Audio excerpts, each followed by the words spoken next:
Hello and welcome in. Please do not leave your luggage unattended on the station.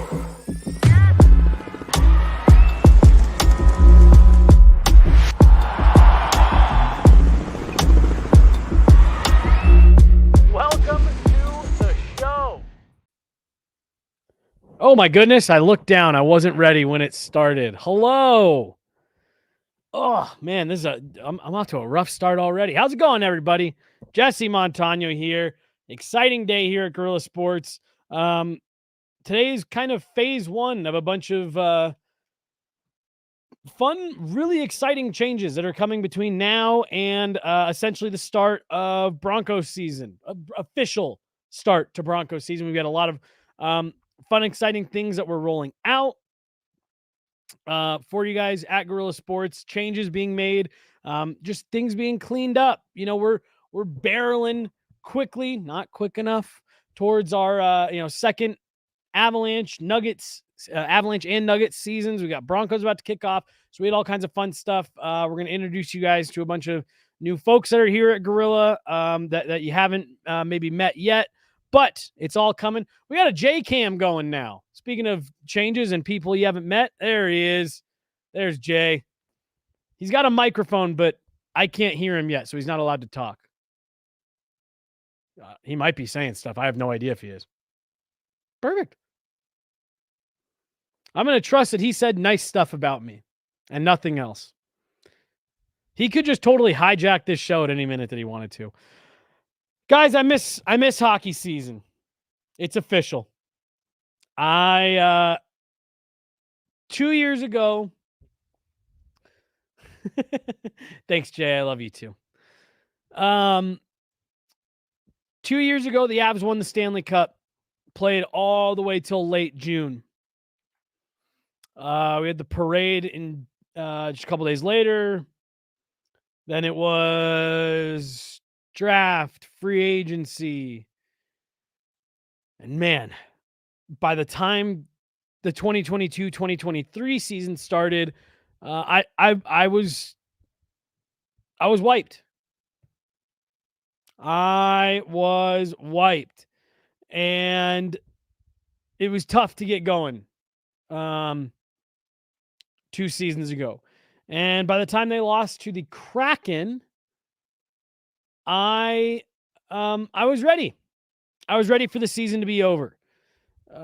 In 2023, the Avs, the whole VAL Nichushkin situation plays out. The Avs drag that one to 7 games and lose on home ice. But really, the feeling in the media room everywhere was, or I shouldn't say everywhere, from everyone was, thank goodness. We're done. Everyone can kind of catch their breath. You know, we had coaches and players that were telling us that, the mental capacity had been reached. They were over it. And, it was ready to, everyone was ready to get into the summer and catch their breath. This year, so the Avs lose in the first round to Seattle. You have a long summer, but it was needed. Then this year, the Avs lose in the second round to the Dallas Stars. And you end up having long series in your conference finals and a Stanley Cup final that goes 7 games. Took the maximum amount of time. And by the time that ended, the Avalanche had been done for about 5 weeks. Meaning, we had been done for about 5 weeks. Well, that was about 5 weeks ago. And we have about 5 weeks still left until anybody starts reporting rookies, for captain skates, things like that. So we're in it. We are in the thick of it. I saw someone say this morning on Twitter that this is the this is the tough part of the offseason because you are far enough away from the draft and free agency that it's distant. There is no, residual news, no shockwaves coming out of that. But we are still far enough away that you really don't feel the hype and the buzz of the season yet. By the way, the Avs tweeted out a picture this morning of it was a clever little tweet, I thought. It was a picture of a car mirror and it said objects in mirror are closer than they appear, and it had Avs players in it. And they were trying to say that the season was coming soon, but there was also Blue Jackets players in it, and we were trying to figure out why. That's the home opener. So I guess the Avs account was counting down until the home opener, even though the Avs open the season against Vegas a little bit more than 2 months from now. So that was really just kind of my quick side rant to say I miss hockey. I miss the hockey season. And like, I know there was a lot of people who were like, oh, Jesse, what are you talking about? It's, there's my kids playing youth hockey. There's no offseason. It's like, no, I know. And I love to see people at the rink all year round. But there's just something about, like, guys, I spend a lot of time in hockey rinks during the season. I spend a lot of hours, days of the week inside hockey rinks. And I just miss it. I'm at the point of this summer and this offseason where, we're not quite creatures of habit and routine the same way that professional athletes are, but in this industry, like, there's a rhythm to this job. And it takes, once you get into the season, it takes some settling into the rhythm. And then once you're there, you just kind of want to keep going. Nope. Practice games. For us here at Guerrilla Sports last season, it was, travel, get home, practice, game, another game, back on the plane, back traveling, practice, go to another city, morning skates. Like, it's all very cerebral the way that we do all of it. And I'm just ready to get back to that. But I did mention some exciting changes coming here at Guerrilla Sports. Like I said, we're going to have some exciting personnel to formally announce to everybody. You may have been seeing some of the stuff that they've been doing here at Guerrilla Sports, but we're going to kind of do our big launch here coming up soon. But as you can see down here, we've rebranded our beat shows. So this is Guerrilla Sports Off Ice. The goal is eventually in the future, we'll have these a little bit more broken down into specific cities and things like that. But for right now, it's Guerrilla Sports Off Ice. We're going to be covering all things Avalanche and NHL. We're going to be coming at you 3 times a week, Monday, Tuesdays, and Fridays. Guerrilla Sports Off Ice. I'm really looking forward to it, guys. We've been going through a lot of planning and strategy stuff, and I'm going to stop just shy of saying focus groups, but a lot of, polling of friends and family and people in the industry and stuff like that. And so you'll be able to find us right here, Monday, Tuesdays, Fridays, talking Avs, NHL as we get into the season. If we need to add more shows, we will, but we're also going to have a ton of content, obviously, that comes along with that. But this has been part of the reason why I'm missing hockey so much. This has been a crazy, crazy summer around the Guerrilla Sports offices. And, we've added a lot of people here to help make what we're doing even better on all fronts, front of house, in front of the camera, back of house, all that good stuff. And I'm just excited to be able to walk you guys through everything that we've done here very, very shortly. But like I said, kind of phase one is what you're seeing right here. This is Guerrilla Sports Off Ice. Really looking forward to bringing you guys the best Avalanche coverage and talk right here in the Guerrilla Sports studio. We're going to bring it to you guys all season long. And like I said, despite me saying, oh, we're still so long from the season and it's going to, it's whatever. It's 5 weeks and we'll be back at the rink. So there's going to be a lot that happens here over the next 5 weeks and some stuff that I think you guys are really going to like. And I'm really excited to share with all of you guys. And really, I tell this story a lot. When I was a kid in 2001,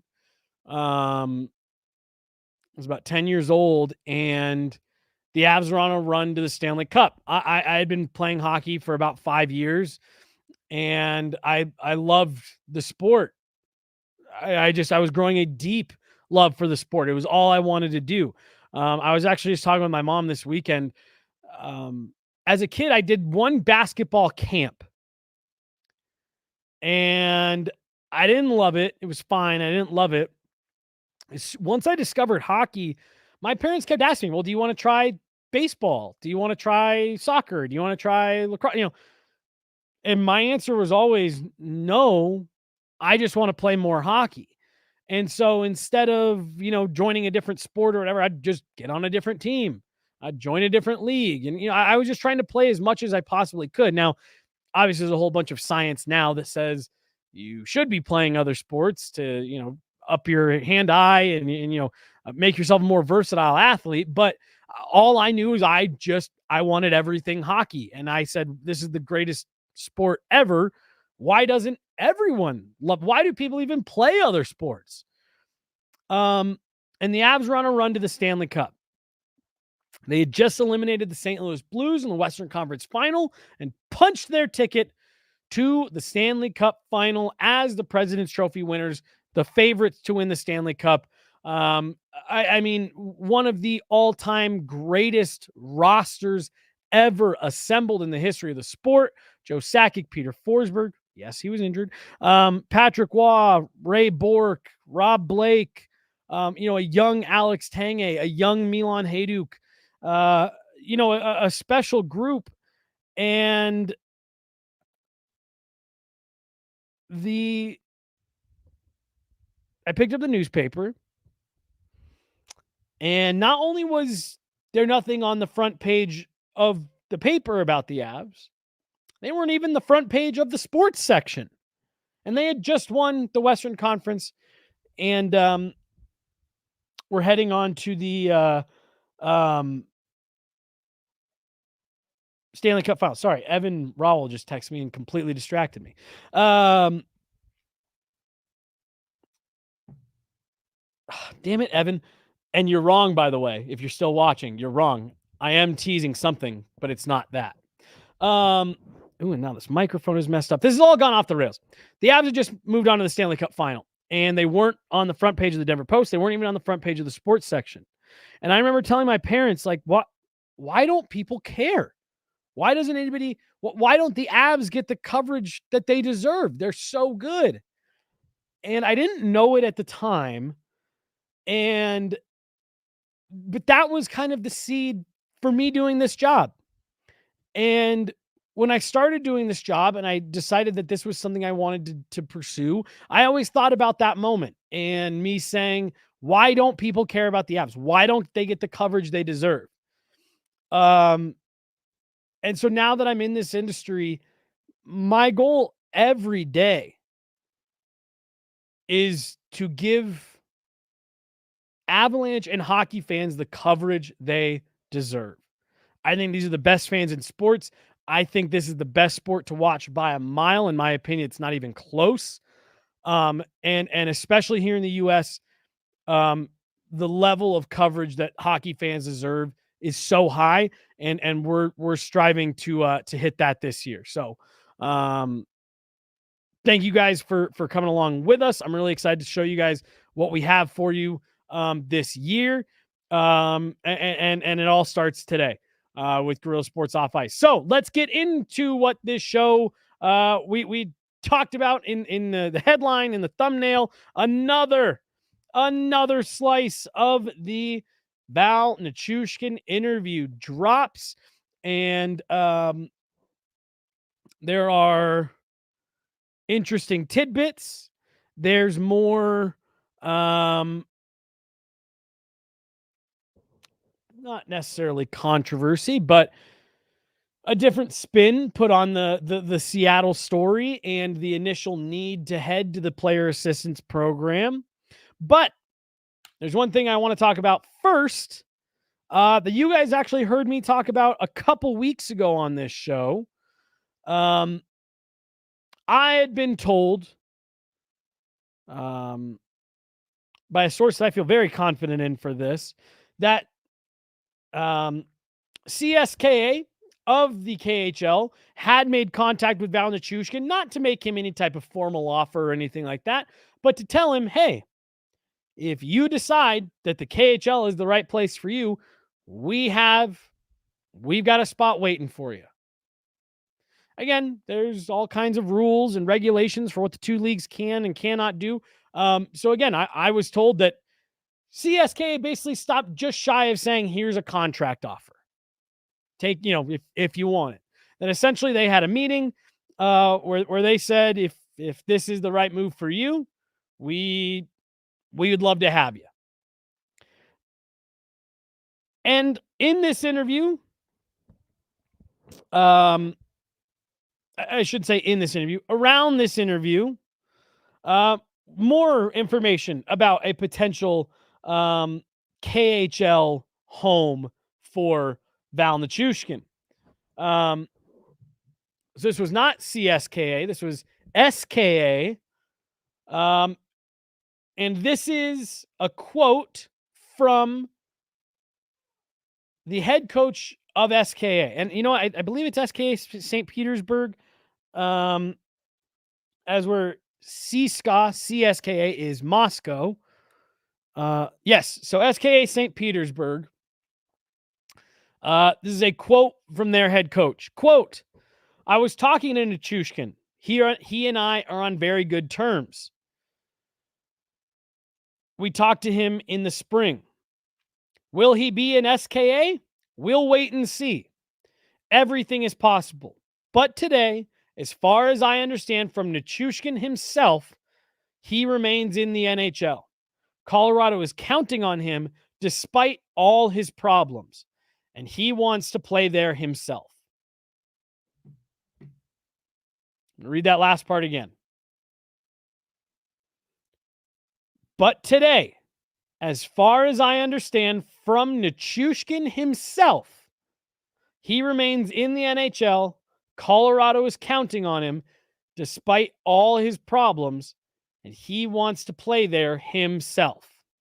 So, when I was told that CSKA had the conversation with Val and said, if you want, we've got a home for you here. My first initial thought was, he might be going to Russia.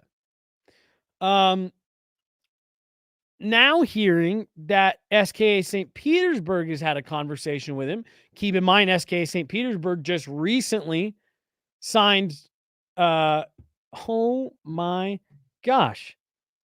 How did his name completely just fall out of my head? Evgeny Kuznetsov. Wow, that was embarrassing. Evgeny Kuznetsov, whose contract was recently just terminated by the Carolina Hurricanes. After this past season, Evgeny Kuznetsov had some player assistance program issues of his own. Now, there's differences here. Evgeny Kuznetsov had 1 year remaining on his deal. Val Nichushkin has 6. Val Nichushkin's owed about $35 million. Evgeny Kuznetsov is about 1 year's worth of, I believe it's about 4, somewhere between 4 and 6. The dollar figures are different here. The contract status is different here. But Val Nichushkin now has, to my understanding, multiple offers on the table, essentially. Again, nothing formalized. They can't do that. But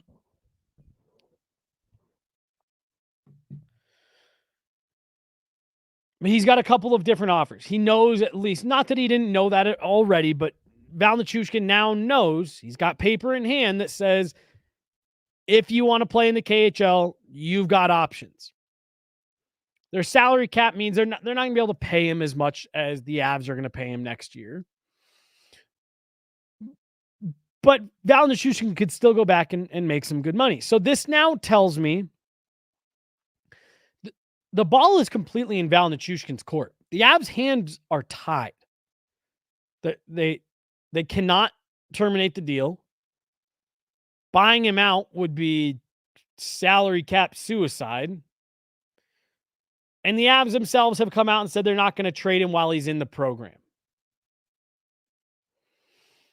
So you're left with the uncertainty of when will the NHLPA reinstate him? Will the NHLPA reinstate him? How would the locker room feel? And how much can you trust Val Nichushkin? Because this is the and the last part there is that is the question. Because nobody in this chat, watching this show, no one anywhere can say he's not a good player. He's an elite player. He's a high-end top 10 easily, top 5, top 3 winger in the NHL. I think depending on when you're looking at Val, I think you have an argument for all 3 of those. The question isn't, does Val Nichushkin make your team better if he's on it? That's an obvious yes. He no doubt makes your team more dangerous, more well-rounded, harder to play against, deeper. None of those are the problem. The problem isn't even, is he going to be disruptive in the locker room? Which, again, I think is an increasingly large problem. But again, this isn't like the Evander Kane thing of will his teammates like him. Is he going to be there? Because right now, the last 2 seasons, Val Nichushkin has pulled the reverse Mark Stone. Great for you all year. Helps get you to where you're at in the playoffs. If you go back, the Avs didn't win the division this past season, but if you go back to the season before that, the Avs win the Central Division, and a lot of that is because of how good Val Nichushkin is. But then you get to the playoffs, and he's not available. And now you're also looking at the next time it happens, not only is he not available, it's now he's done for a year and potentially for good. At that point, it is 100% up to the league whether he ever comes back into the NHL or not. And then talk about uncertainty. And depending on when something like that happens, could impact, you could be stuck in this situation again. So let's just say Val Nichushkin decides he's going to come back to the program. Come back from the program to the NHL. And the Avs are going to hold on to him. And you get to February. And it happens again. And now he's gone for a year.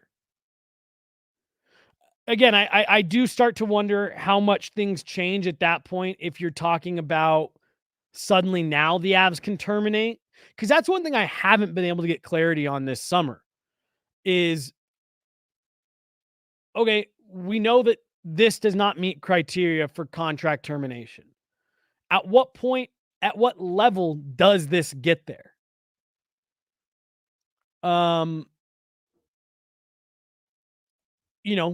If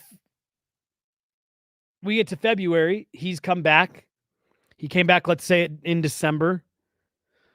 And 2.5 months later, this happens again. Does that mean the Avs can now terminate the deal? Because if not, and you're back in the same situation where you're leaving it up to the league and the PA, you're now saying, okay, it's a year, but we once again can't use that salary space. Because yes, it's a year, but it's not a full season year, if that makes sense. Because now you're talking about Val Nichushkin coming back into the fold in February or March or April of the following season, meaning you're going to have to fit him in under the salary cap. So I want to know if he decides to come back and if the Avs hold on to him, what comes next beyond the 1-year suspension? You know, what does that grant the Avs beyond this? Because here's the part where the Avs are really, not that they haven't been in a tough spot with all of this, to begin with, and everything that we've talked about this summer with, the Avs as an organization kind of sticking their neck out for Val Nichushkin, going to great lengths so that he didn't have to, come out and publicly face all of this. And, the Avs did a lot of favors for him, and for it to be repaid like this in the way that it is, where it leaves the team with so much uncertainty, they've been in a tough spot to begin with. But now knowing publicly that there are KHL offers on the board, like the Avs, I feel for Chris McFarland in this situation, truthfully. Val Nichushkin was one of Colorado's great success stories. This was a guy that they put a lot of time, resources, energy, and ultimately money behind because they believed in him as a player and what he can do. And now not only are you in this situation where his availability is in question and his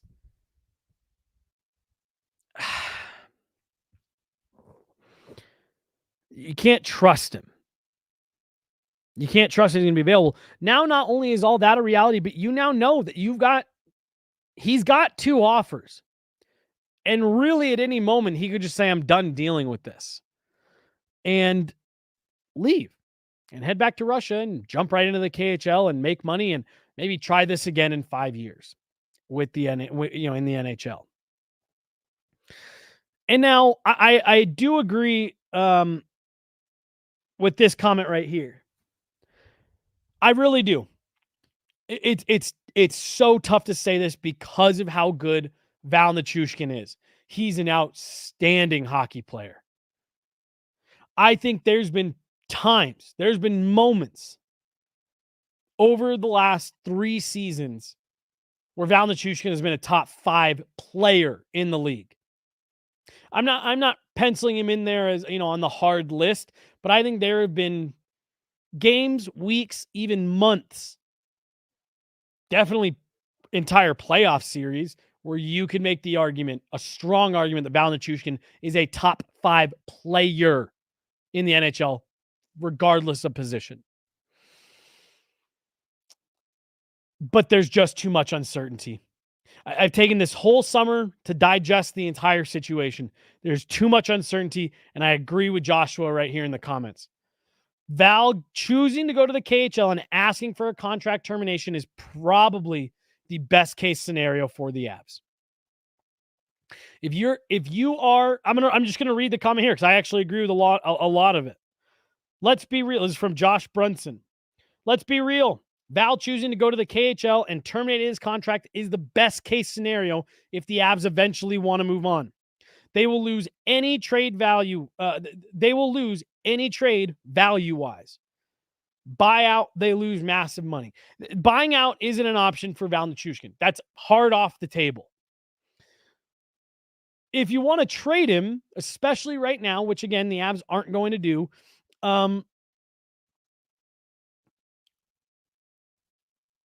you're going to get future considerations or maybe a late round pick as best case scenario because of the uncertainty that surrounds him. The only hope that you could have for trading him is if he comes back this year and he just pops off in season and, doesn't have any other incidents, and you trade him this summer and get some value back for him and take the uncertainty off your plate. But it's just so hard for me to see a scenario in which he comes back, repairs the trust in the locker room, repairs the relationships in the locker room. Because I'm not concerned about the level of play for Val. I think he's going to come back and be a strong contributor. I just worry about that fit in the locker room. We know the Avs value culture and team above maybe anything else. And I just don't know. I don't know if you're going to be able to get that by bringing Val Nichushkin back into the locker room, especially with it somewhat looming that he could leave at any moment. I do ultimately think, going back to Joshua's comment there, I do ultimately think it's best for the Avs to move on. However that happens, whenever that happens, I do ultimately think that's likely what's best. Now, again, I am not ruling out the situation that Val comes in and he's sincere and he's remorseful and he's dedicated, and he's committed to making it right for his teammates. I'm not saying that that's impossible. I'm not saying that the Avs are a better team without Val Nichushkin. The opposite.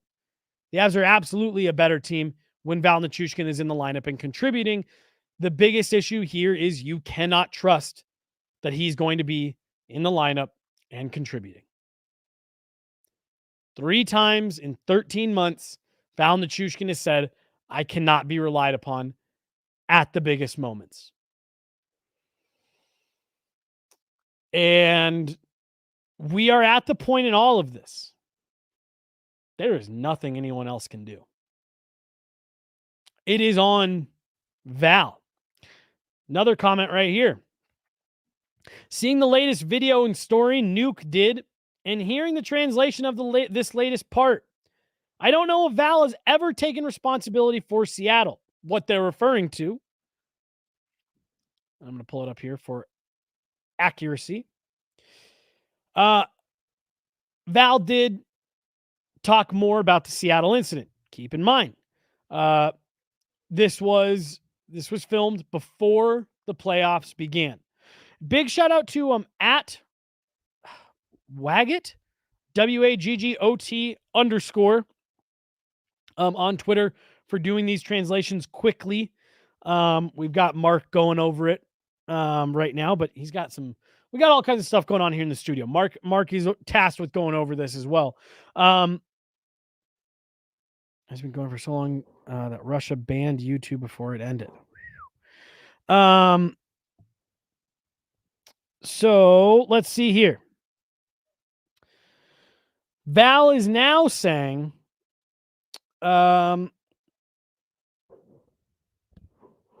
here's what Val says. Over the summer of 2022, after the Stanley Cup, Val realized he was having mental health problems. He was pondering working with a psychologist. The following season didn't help. He got injured early. According to Val, many guys on the team have trouble falling asleep, but Val's case is the worst. While others on the team fall asleep around 1 a.m., he can never do it earlier than 4 a.m. After a game, by Val's estimate, he sleeps for about 3 hours. Game days are the days that he's saying it's an issue. So he said he works out hard in the gym. He really overexerts himself. Val describes his state after a bad night of sleep as an emotional hangover. On the day after, his mood will be horrible. He will become irritable and high-strung, lashing out easily against others. So in January of 2024, Val entered the player assistance program to get this under control. He says he works on his issues with a psychologist about twice a week as of today. This was April of 2024. Val doesn't say that his first stint with the player assistance program was over the same thing, but he implies that. He doesn't say what was the cause of his sleep problems, nor what the treatment aside from hypothesizing. Oh my God. Hypothesizing. I cannot believe that. I almost need to just end this show right now because I just did that.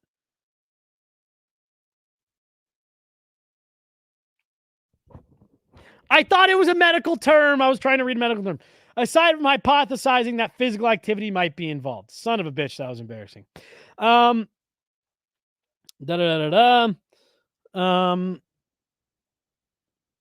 So again, he's implying that a lot of this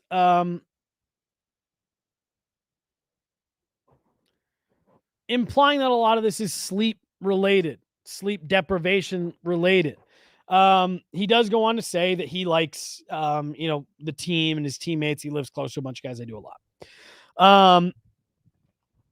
But so, again, it's just another example, in my opinion, of trying to avoid it. And not confront what the real issues were, not come out and deal with it, and just kind of deflect. Deflect, not even necessarily blame, but just what happened and what the truth in all of it is. Because, look, I'm sure Val's embarrassed by this. I'm sure Val doesn't feel good about this. I'm sure he knows what's being said and what's being speculated. And the fact that there's a lot of us, myself included, on this episode saying, I don't know if he can come back. I don't know if the team will accept it. And I think I think a lot of this is an attempt to say, oh, look, it wasn't bad. No one knows what the situation was. It wasn't a bad thing. No one's mad. No one's upset. We know enough at this point. And that's part of what makes this look even worse. And also keep in mind, he did this interview before the latest incident. So I don't know. Maybe he thought none of this would ever come to light. Can Gorilla find a host that's literate in the new rollout? We're going to need to try, because I'm apparently not cutting it. Here, another comment here. The trend in comments about the closeness of the locker room was interesting, given what has been going on with Val and his lack of availability. For those of you that don't know, the trend in comments from a couple weeks ago were saying that there was some small cliques that existed in the locker room, and that the group maybe wasn't as close as the Nashville team that Trennan had come from. We addressed this last week on the show. Look, I think this is normal. You're never going to get the exact kind of like makeup of the room that the Avs had in 2022. And again, that part doesn't bother me. You'll find that right mix when you prioritize the way that the Avs do. But I can tell you this. I don't necessarily think there were guys that were like pro or anti-Val. But I know that there were some guys who were upset by this situation and the fact that for a second year in a row, he let the team down in the playoffs. Jack Johnson told us that Val made his decisions. He said, that's all I'm going to say. Made his decisions. And I know that there were some guys in there that weren't happy. I also know, there were some guys in there who were really close with Val. And who maybe are looking at this as, hey, we need to be more supportive. We shouldn't be so hard on him. I wouldn't be surprised if we found out something like that at all. I'm not saying that that's what I was told. I'm speculating when I say that, but putting our puzzle pieces together, I could see that. So again, it's part of what part of why I think it's going to be really hard to reintegrate him. Let's just be honest. I think it's going to be hard to reintegrate Val because I think you're going to run into that. I'm sure there's even people listening right now who don't like that we're talking about Val because these are personal matters. And, I'm sure there's a lot of people who think we got to support people who are sick. Val is sick. And there's, like I said, there's probably folks listening right now who don't like that we're talking about this through the scope of sports and can he come back to the team?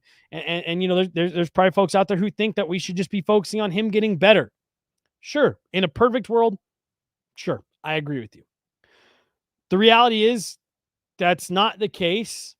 And my point with saying that is, if that's true of this sample size, I can guarantee that that's true also of the sample size of the Avs organization and the locker room itself.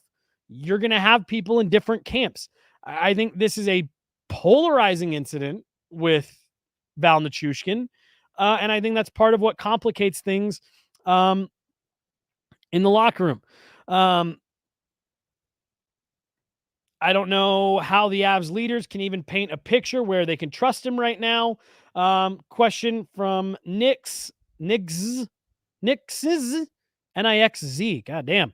How much of an impact of Landy not being on the team do you think has on Val's player assistance problems? None. I don't. In this particular instance, I don't think it's a thing. Although it is easy to tie those two together when it was the two playoffs or Gabe Landeskog wasn't there. I don't think that's having much of an impact here. Imagine Val walking into the room this year and the first person he sees is McKinnon. I can't imagine with how competitive he is that he's happy about all this. 100%. 100%. Nate is someone who you put the team first. You do everything you can to win. Doing stuff that can be perceived as selfish does not fly with Nathan McKinnon. I just want to hear himself. I want to hear him hold himself accountable. I think that's step one. You know what? I agree. I've asked the question rhetorically several times on this show. How does Val Nichushkin walk back into that room? You know how he does it? By on the first day of training camp, going to Avs PR and saying, I want to address this head on.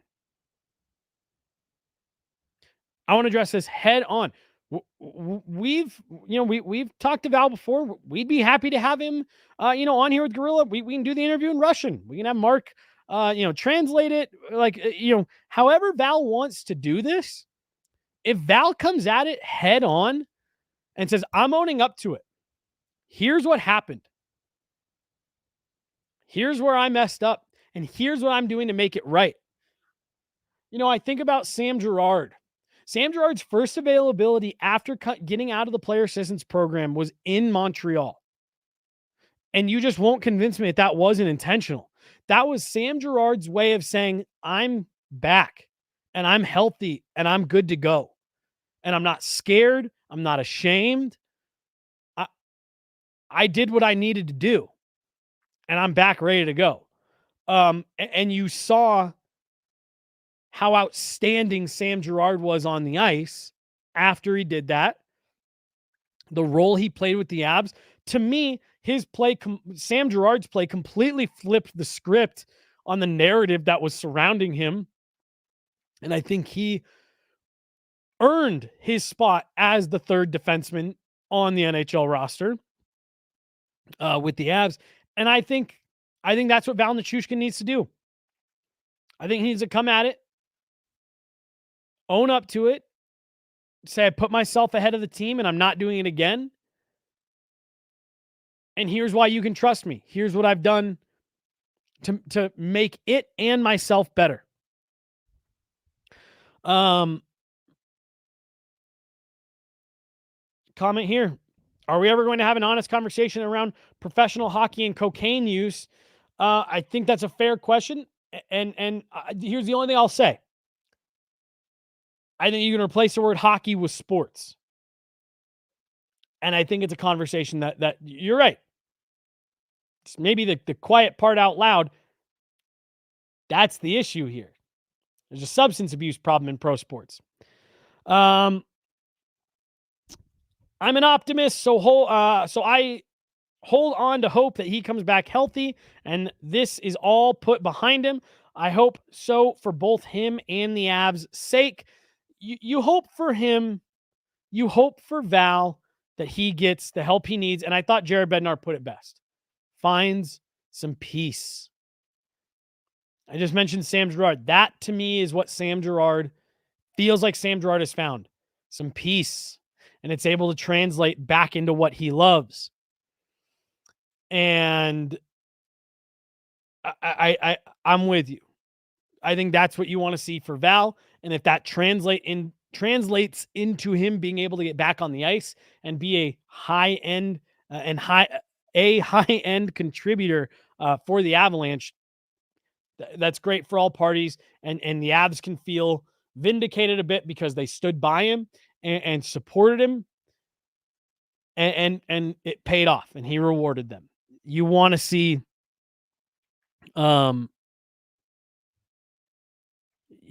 relationship be mutually beneficial. I think that's all I've really got for today. I did want to quickly comment on Cal Ritchie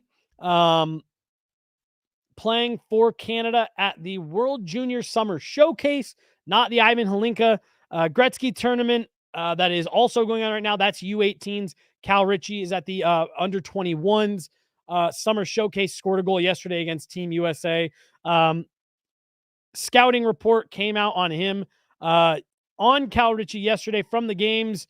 Quote, silky smooth. Pure silk. Couple different ways he was described yesterday. I think this guy's going to make a push. I think he's going to make a push for that NHL roster. And I'm right now, August 5th, I'm calling it. I think Cal Ritchie makes the team out of camp. Let me say it again. Today's August 5th. I'm calling it. Cal Ritchie makes the Avalanche roster out of camp, and we're going to get at least 9 games out of him, see what he's got at the NHL level. That's it. We're wrapping up today. Thank you guys so much. Like I said, guys, I'm just so excited. This is going to be a great summer and a great season here at Guerrilla Sports. We're inching closer. We got about 14 more shows to go before we're back at camp. And we got things like that going. But like I said, more exciting stuff coming in the coming weeks. So keep it locked in right here. Make sure you guys are liking, subscribing, commenting, all that stuff that you guys, it helps us so much more than you know. So if you guys want to keep seeing all this content coming and growing, make sure you guys are doing all those things. It helps us out hugely. Big shout out again to Jay running the board. As always, make sure you guys can see and hear everything that we've got going. There he is. What a guy. I'm Jesse Montaño. We'll see you guys tomorrow. Myself, JJ Jerez, will be back at noon talking more Avs NHL. Thanks so much, guys. Enjoy your Monday. Have a good week.